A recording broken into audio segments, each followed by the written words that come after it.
इस वीडियो में हम कूलाम के नियम बहुत ही आसान तरीकों से समझेंगे। कूलाम ने ये देखा कि जब दो समान आवेश एक दूसरे के पास आते हैं तो वे एक दूसरे को प्रतिकर्षित करते हैं, लेकिन जब दो विपरीत आवेश एक दूसरे के पास आ रखे जाते हैं तो वे एक दूसरे को आकर्षित करते हैं।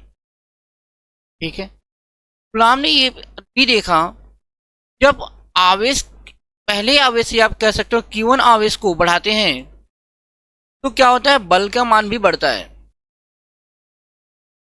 जब दूसरे आवेश को बढ़ाते हैं तब पर भी बल का मान क्या होता है, बढ़ता है।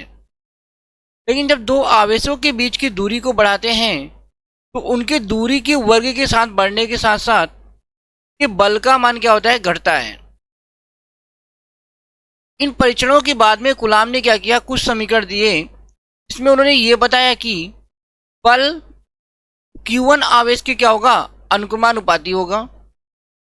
बल क्या होगा, Q2 आवेश के अनुक्रमानुपाती होगा।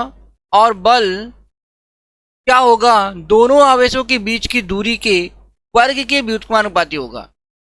इन तीनों समीकरण को एक साथ करके उन्होंने एक समीकरण दिया और लिखा कि F बल जो होगा वो अनुक्रमानुपाती होगा Q1 Q2 अपान R स्क्वायर के।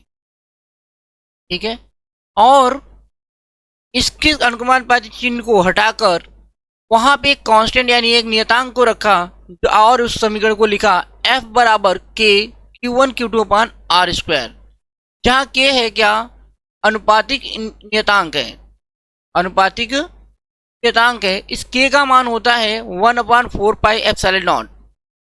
फिर उन्होंने अपना फाइनल और अंतिम नियम दिया जिसमें उन्होंने ये बताया कि दो स्थिर बिंदु आवेशों के बीच लगने वाला आकर्षण या प्रतिकर्षण बल दोनों आवेशों के परिमाणों के गुणनफल के अनुक्रमानुपाती तथा उनके बीच की दूरी के वर्ग के व्युत्क्रमानुपाती होता है।